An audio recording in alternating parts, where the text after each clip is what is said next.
Glória a Deus. A paz do Senhor Jesus. Amém. Tá todo mundo bem? Sexta-feira, todo mundo animado, né? Amanhã é sábado.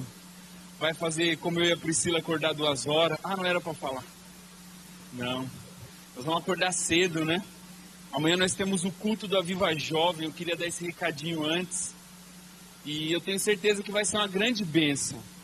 Então, eu peço a você o seguinte: coloque no teu coração, porque na cabeça já está, né? Deram um recado e você falou, não, eu vou vir.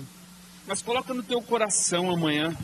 Vamos ver essa igreja assim, ó, cheia, para ouvir a palavra do Senhor.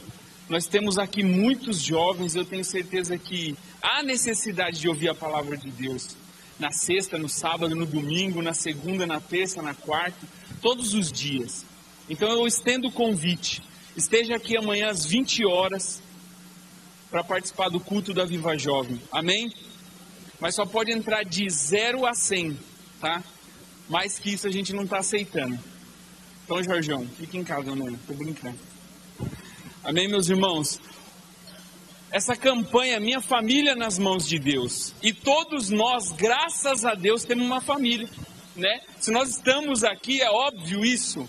É óbvio, nós temos uma família, uma mãe, um pai, um irmão. Talvez você não tenha contato com todo mundo da sua família.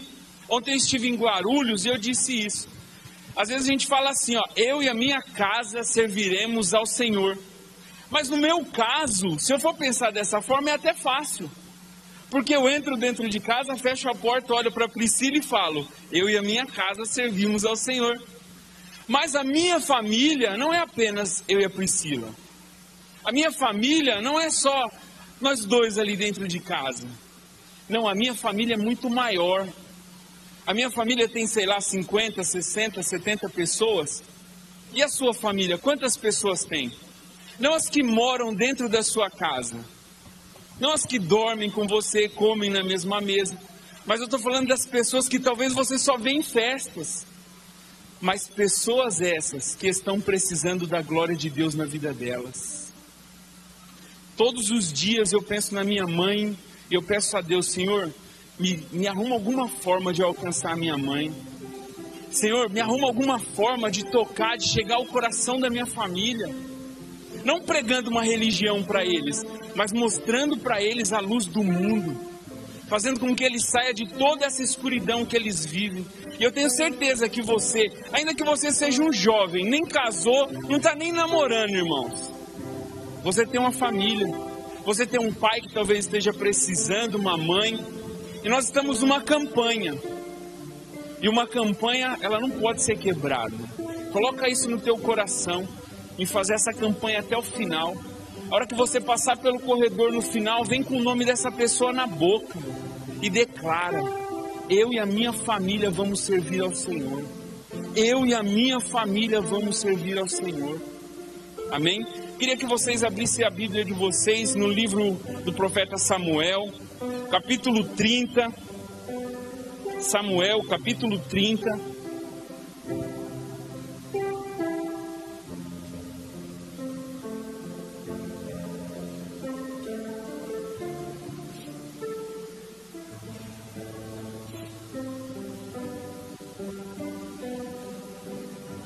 Primeiro Samuel, capítulo 30. 1 Samuel, capítulo 30.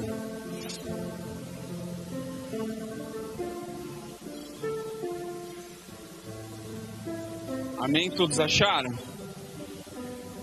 Agora nós vamos praticar o que o crente mais gosta de fazer.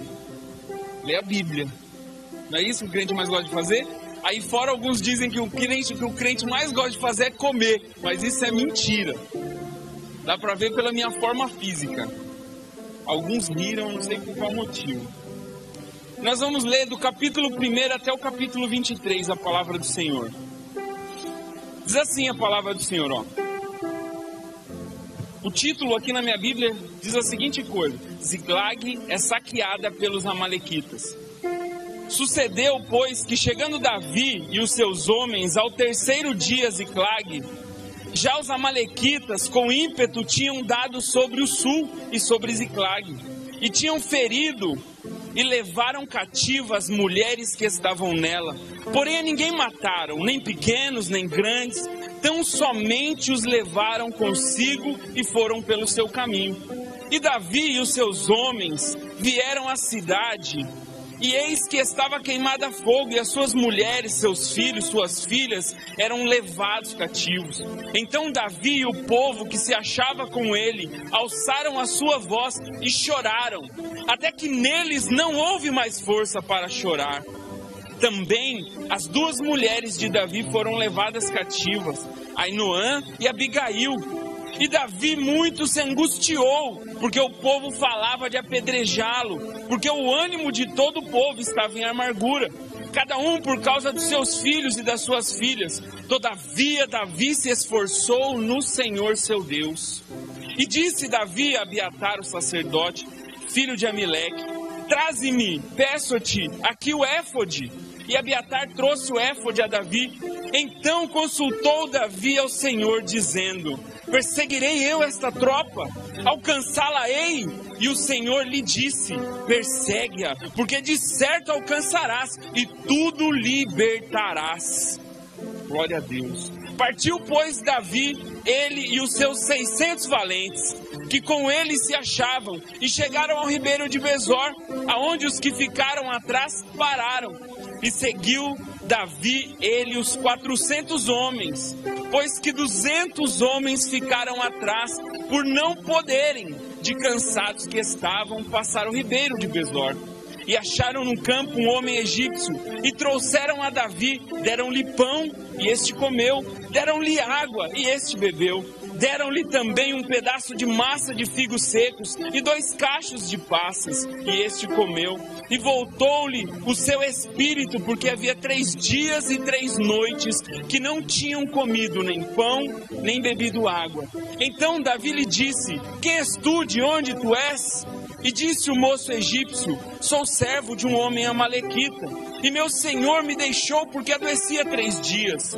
Nós demos com ímpeto para a banda do sul dos Queretitas, e para a banda de Judá, e para a banda do sul de Caleb, e pusemos fogo a Ziclag.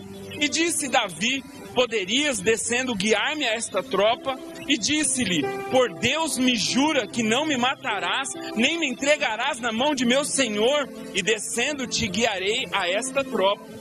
E descendo o guiou, e eis que estavam espalhados sobre a face da terra, comendo e bebendo, e dançando por todo aquele grande despojo que tomaram da terra dos filisteus e da terra de Judá. E feriu-os Davi desde o crepúsculo da noite até a tarde do dia seguinte, e nenhum deles escapou, senão 400 jovens que, montados sobre camelos, fugiram. Assim livrou Davi tudo quanto tomaram os amalequitas. Também as suas 2 mulheres livrou Davi, e ninguém lhes faltou, desde o menor até o maior, e até os filhos e as filhas, e também desde os despojos, até quando tudo tinham tomado, tudo Davi tornou a trazer. Também tomou Davi todas as ovelhas e as vacas, e levaram-nas diante do outro gado, e diziam: este é o despojo de Davi.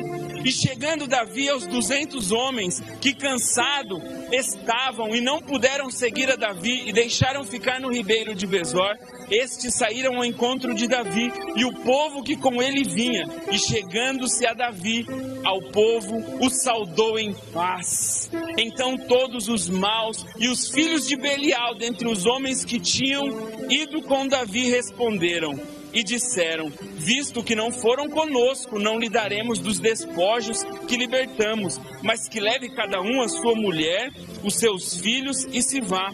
Porém Davi disse: não fareis assim, irmãos meus, com o que nos deu o Senhor, que nos guardou e entregou a tropa que contra nós vinha nas nossas mãos. Aplauda o Senhor pela palavra dele.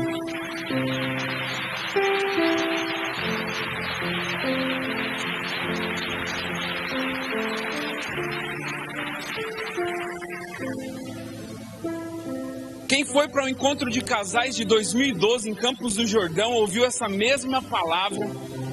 2012. O pastor Daniel ministrou sobre o sacerdote que não deixa a sua escola. Foi a primeira ministração do encontro de casais. E eu não me atreveria a falar disso aqui nessa noite, porque essa é uma palavra que ficou guardada no meu coração e sempre a minha esposa me lembra. Ela fala, você é o sacerdote da nossa casa. Mas a Bíblia nos traz essa narrativa do que aconteceu aqui. Às vezes parece confuso, às vezes é claro demais para você. Davi, ele havia se juntado aos inimigos, ele havia se juntado aos filisteus, porque Saul estava o perseguindo.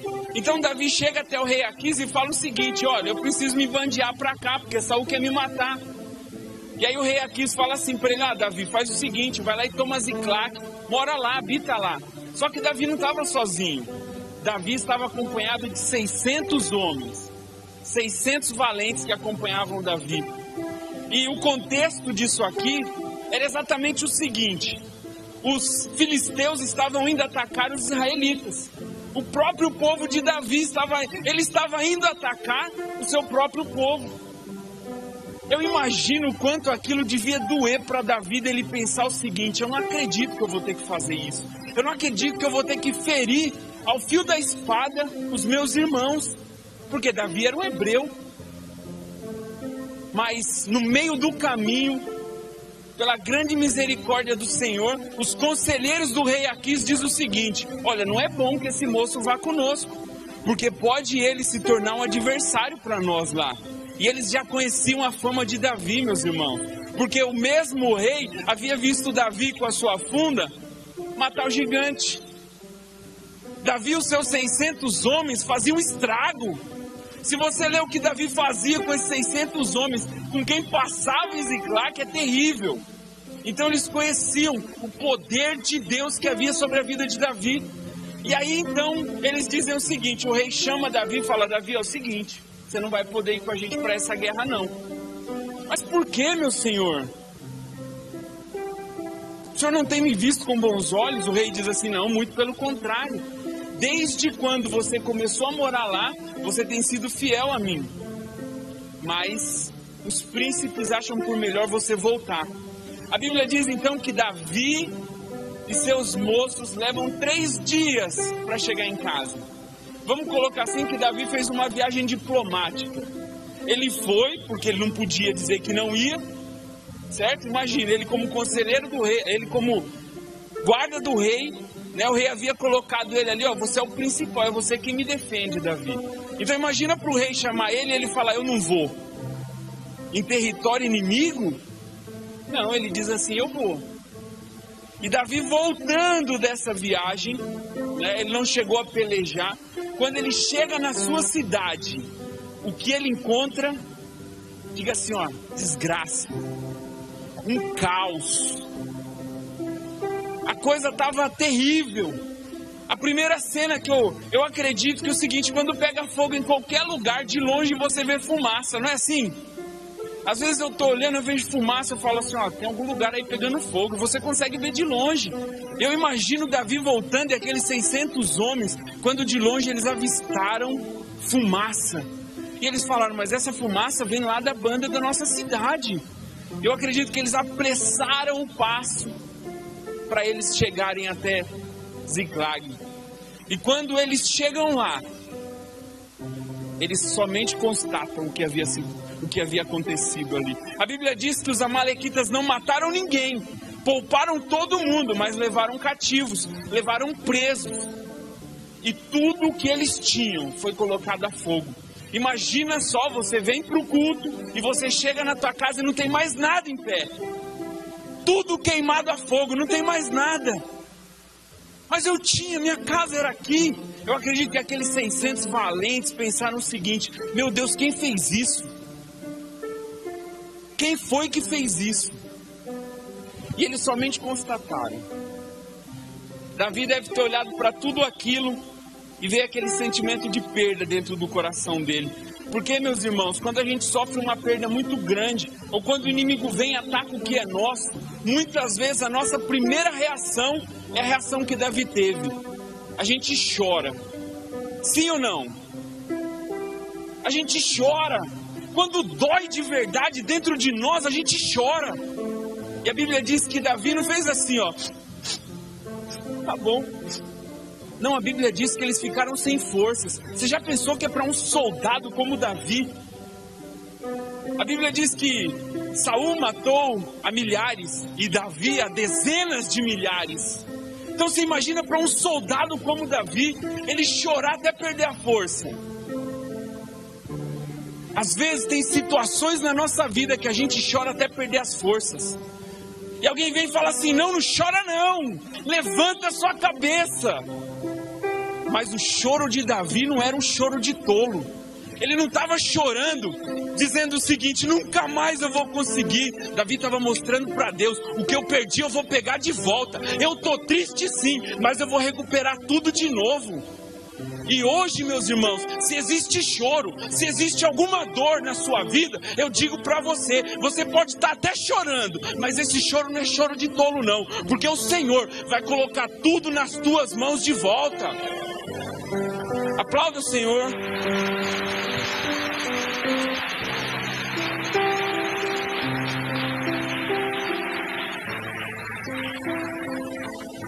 Eles levaram as mulheres. E muitas vezes a gente, quando é atacado pelo inimigo, sabe o que representa na nossa vida? As mulheres. A mulher é a fonte geradora. Quando eu olho para minha esposa, eu penso assim, ó, é ela quem vai gerar os meus filhos. E eles levaram isso. A mulher representa na nossa vida o carinho, o aconchego, nosso lar, a nossa casa. Esse choro de Davi, ele estava sentindo tudo isso. Ele estava falando, eu perdi o meu aconchego. Eu perdi a minha fonte geradora. E talvez o inimigo tocou na sua vida e você esteja dizendo, eu perdi a minha fonte geradora. A Bíblia diz que eles também levaram os filhos.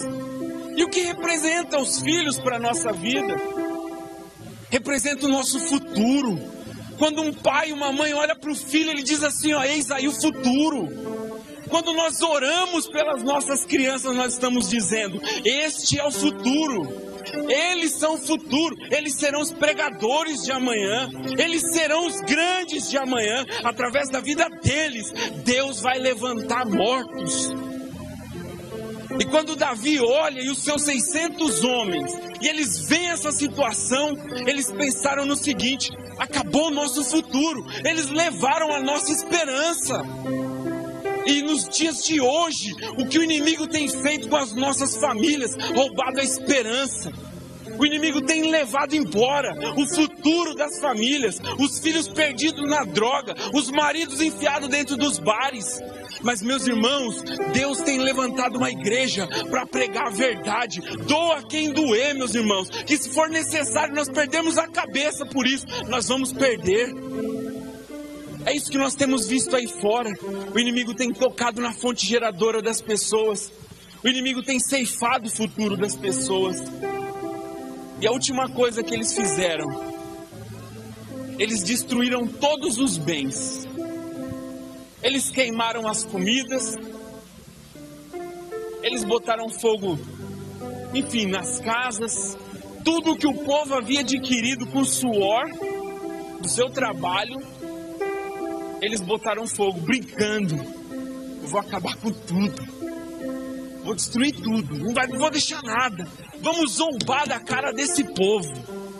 E a Bíblia diz que eles chegam, se prostram e choram. Por só constatarem tudo que o inimigo havia feito. Mas Marco, até agora você só falou do que o inimigo fez. Você só falou qual foi a situação, como eles chegaram lá e viram. Isso estava escrito ali. Aí que entra a pregação da noite. Porque é o seguinte, meus irmãos. Davi, como nós lemos, ele foi atrás de tudo o que haviam levado dele. E ele resgatou tudo. Meus irmãos, tudo que o inimigo tem levado da sua vida, hoje é noite de restituição. Hoje ele coloca tudo de volta nas tuas mãos. E nós vamos aprender, sabe com quem? Com Davi. Quais foram as estratégias que Davi usou para buscar de volta o que era dele? E é isso que o Senhor vai falar conosco nessa noite. Quando o inimigo ele ataca essas áreas que nós mencionamos agora, geralmente a gente pensa logo na parte física.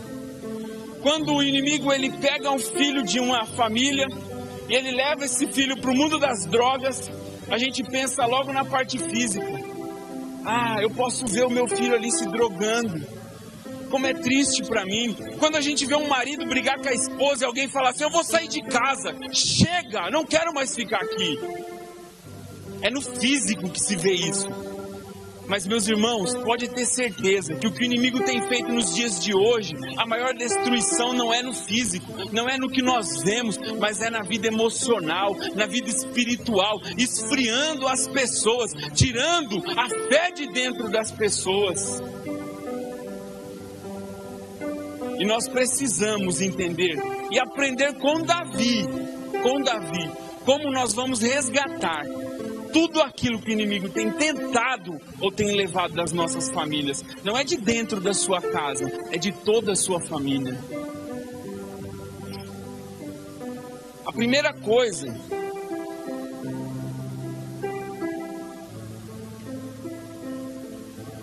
que nós aprendemos com Davi está no versículo 6. Todavia, Davi se esforçou no Senhor, seu Deus. A força humana, ela é condicional, ela é circunstancial. Quantas pessoas você conhece que diz assim, não, eu sou forte. Você conversa com a pessoa, talvez ela não te diga, mas ela mostra isso no olho dela. Ela fala, não, eu não preciso de igreja, não. Eu não preciso te dar, que Deus, aquele Deus está aqui, ó. Eu sou forte. Quantas pessoas você conhece? Eu conheço assim, ó, um monte. Aí eu falo uma coisa para vocês, quer ver como a força dessas pessoas é circunstancial? Quando elas são abatidas por uma doença, quando elas são batidas por uma crise financeira, o que elas fazem? Desmoronam. Elas caem. E aí, ó, se matam. Quando a Bíblia diz que Davi se esforçou no Senhor, a Bíblia não diz que Davi buscou forças nele mesmo. A Bíblia diz que ele se esforçou no Senhor. Todavia, Davi se esforçou no Senhor. Quer ver uma forma de você se esforçar em Deus para conseguir o que você quer? Essa campanha. Uma campanha que te desafia a buscar de volta aquilo que era teu. Ah não, sexta-feira tá frio, não vou para casa. Isso é se esforçar em si mesmo. Há pensamento positivo. Tenha pensamento positivo. Atraia bons fluidos. Você já ouviu isso? Já ouviu isso? Aí tal pessoa me traz os bons fluidos. A única pessoa que me traz os bons fluidos é a pessoa do Espírito Santo. Então quando eu e você nos esforçamos em Deus, é através da fé. É falar o seguinte, eu não vou desistir, tá doendo em mim, eu tô chorando, não tenho mais nem força para chorar, até as lágrimas secou, mas eu não vou desistir, eu vou perseverar nessa campanha. Josué ouviu a seguinte frase do Senhor: Josué, esforça-te e tem de bom ânimo.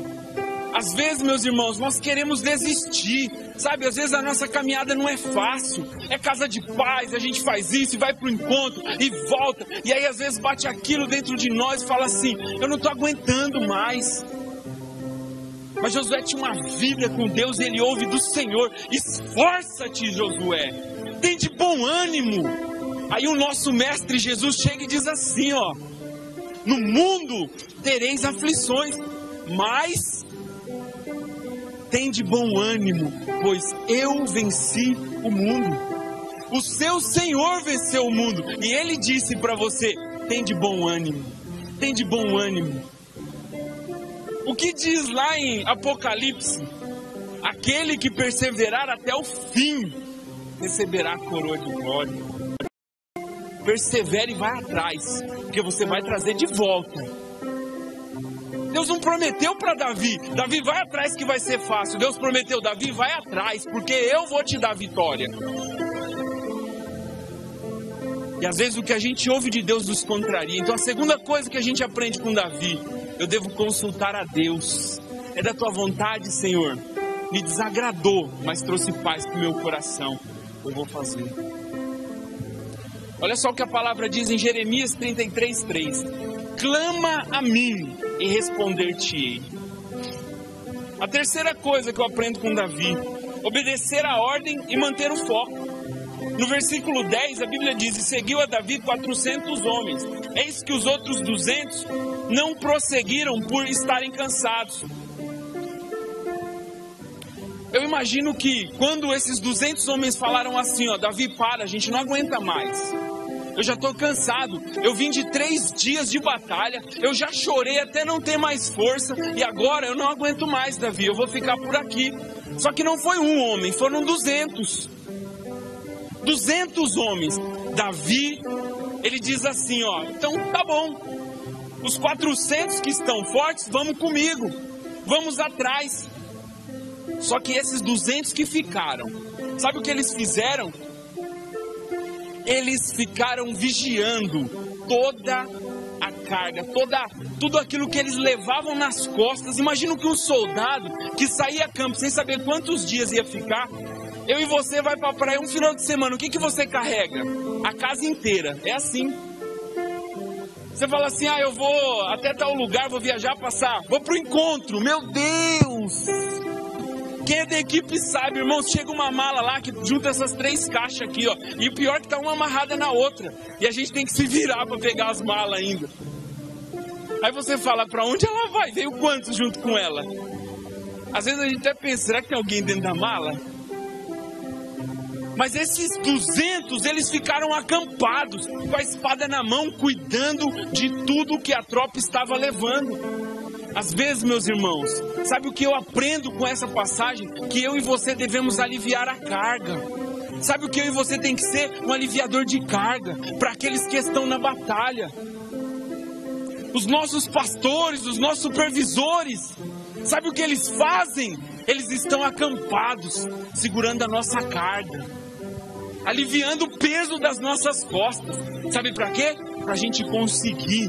Quando a gente diz, eu sou 300, meu irmão, tem alguém que ficou ali cuidando da base. Eu estou aqui, daqui ninguém me tira. Vai e vence. Davi, ele foi sensível. Imagina só, ele poderia falar, agora é o seguinte, se vocês ficarem com essa frescurinha de que não vão com a gente, eu vou passar a espada em vocês. Davi foi sensível.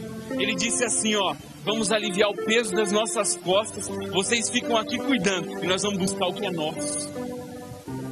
A terceira coisa, obedecer a ordem e manter o foco. Davi deve ter dito assim, fiquem aqui, não tirem os olhos. Dentro da sua casa, você e o seu esposo, é você e os seus filhos, sabe o que você deve fazer? Alivia a carga. Alivia a carga. Seja um auxiliador. Tá difícil, tá pesado, então alivia a carga.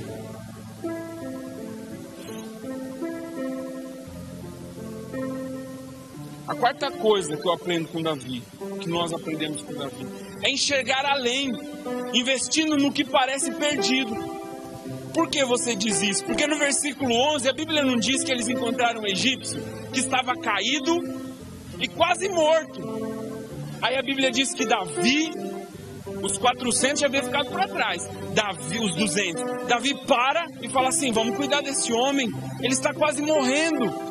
Aí Davi para, diz que os seus soldados deram pão, deram água, porque ele já não comia 3 dias. E depois de alimentado, a Bíblia diz que o que acontece? O espírito de vida deste homem volta. Eu aprendo com Davi aqui o seguinte, tem coisas na nossa vida, meus irmãos, que já parece que já morreu. Não, isso já morreu, não, já era, não tem mais jeito. Meu casamento acabou, meu casamento já era. O meu filho, aí eu sinto em lhe dizer, mas um dia eu vou receber uma ligação falando que meu filho morreu, porque ele não tem mais jeito. Davi olhou para aquilo que estava quase morto e acreditou naquilo. Davi olhou e falou assim, opa, peraí, essa pode ser a chave para me encontrar. Vamos cuidar desse camarada. A Bíblia não diz que Davi colocou a espada na garganta dele e falou assim, da onde você é? A Bíblia diz que Davi cuidou com carinho. Davi alimentou, Davi deu de beber tudo o que ele precisava. Às vezes, meus irmãos, algumas situações acontecem na nossa vida e aquilo que parece morto a gente já nem liga mais, trata de qualquer jeito. Ah, não tem mais valor, já está quase morto mesmo. Eu vou, tá aqui na ponta do precipício, tchau. Já está quase morto. Não, eu preciso parar e dar atenção. Sabe por quê? A Bíblia diz que aquele homem foi a chave do sucesso de Davi. Porque quando ele volta, ele se restaura, a Bíblia diz que Davi chega e pergunta assim: quem tu és? Aí ele diz: eu sou um egípcio, o meu senhor me abandonou há 3 dias. Sabe por quê? Porque eu estava doente. Aí Davi fala assim para ele: você consegue me levar até eles? Eu imagino Davi no meio daquele deserto todinho, tendo que procurar um bando de loucos que levaram tudo embora. Não era corintiano. Corintiano é fácil de encontrar, né? Agora aqui em Itaquera a gente encontra todos os corintianos reunidos ali. Mas Davi, ele pergunta para aquele homem responde assim: olha, se você prometer não me matar, e se você não me entregar na mão do meu Senhor, eu te levo. Meus irmãos, você entende que aquilo que está quase morrendo pode ser a chave da sua vitória?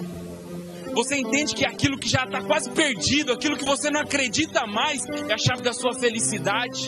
Sabe o seu casamento que você já nem acredita mais que vai dar certo? Até hoje você viveu angustiada por conta dele? É através de você acreditar nele, é que você vai viver o que você tem para viver em Deus.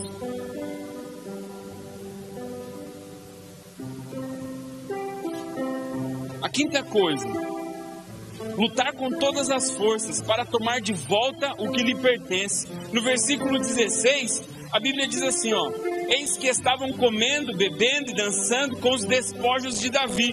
Meus irmãos, você já pensou a cena? Davi, através daquele homem, chega até os amalequitas, e quando Davi chega lá, o que Davi encontra? Os amalequitas dançando, brincando, bebendo, fazendo festa com as mulheres deles.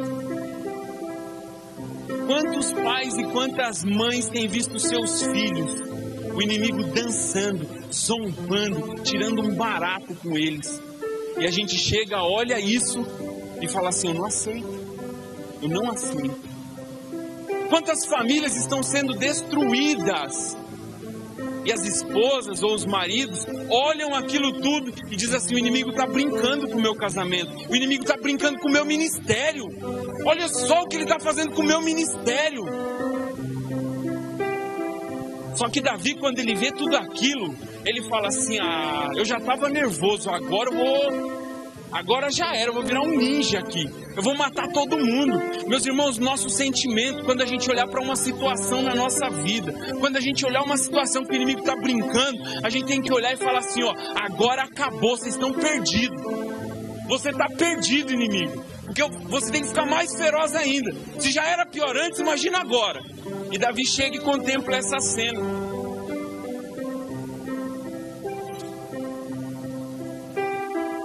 A Bíblia diz que Davi começa uma batalha naquela hora. Ao crepúsculo da noite, luta até a tarde do outro dia. A gente fez o jejum de Daniel e a gente sabe que Daniel perseverou por 21 dias. Ele pediu algo a Deus, Deus enviou a resposta no mesmo dia. Mas no mundo espiritual, algo impedia de chegar a resposta.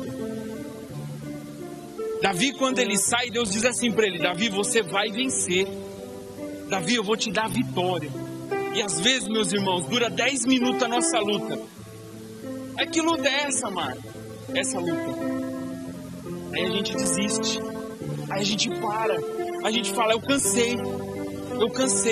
Davi luta até o outro dia. Não foi uma batalha fácil não. Imagina só o que é passar uma noite inteira lutando. Quando a gente vai pro reencontro, a gente não dorme. Aí chega no outro dia, a gente fica: eu tô com fome.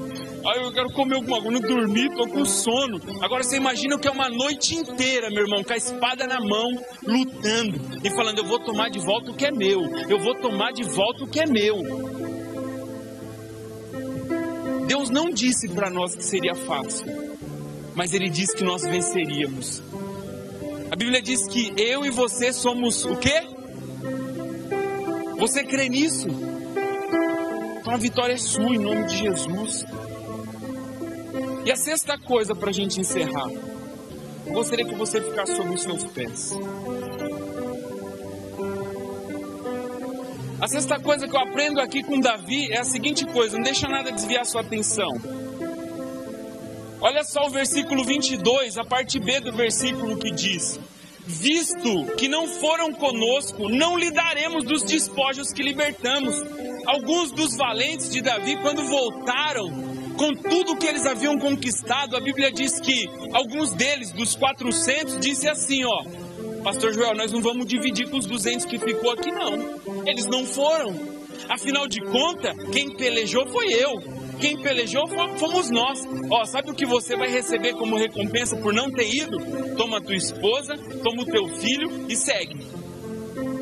Dos gados, das ovelhas, dos despojos do inimigo, não, disso você não vai compartilhar porque você não foi. Existem pessoas na nossa vida que passam verdadeiras lutas ao nosso lado. Pessoas que enquanto nós estamos batalhando, elas estão cuidando das nossas bases. Pessoas que enquanto nós estamos no campo de batalha, ela está aqui, ó, orando. Existe um pastor sobre a tua vida que enquanto você está lá fora, praticando o ID, ele está ajoelhado, orando e jejuando pela tua vida. E aí quando vem a vitória, ah não, agora eu vou fazer sozinha, a vitória é só minha. Quem vai curtir a vitória, pastora Beth, sou eu. Afinal de contas, quem que foi lá? Quem vai levar o mérito sou eu. Essa vitória é minha, ó, ela é minha, tem o meu nome.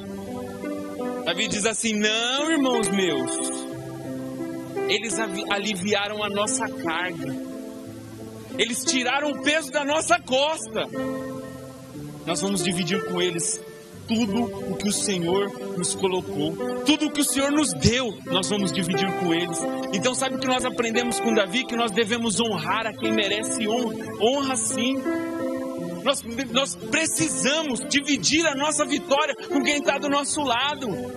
Quantas vezes eu assisti na televisão que o camarada ganhou na Mega Sena e largou a esposa? O cara era duro, não tinha nada, arrumou um empreguinho melhor, agora precisa arrumar uma novinha. No inferno, só se for. Lá fora é assim, eu tô falando. Lá fora é assim. Meus irmãos, aqueles que estão do nosso lado, cuidando da nossa base, enquanto a gente vai à batalha, eles merecem desfrutar de tudo que Deus nos dá. Esse é um princípio de Deus. Que nessa noite, Deus na sua maravilhosa graça, Ele possa conceder a você e restituir na tua vida tudo o que o inimigo tentou roubar, tudo o que o inimigo está tentando levar e tudo aquilo que ele levou. Se você crê, aplauda ao Senhor Jesus.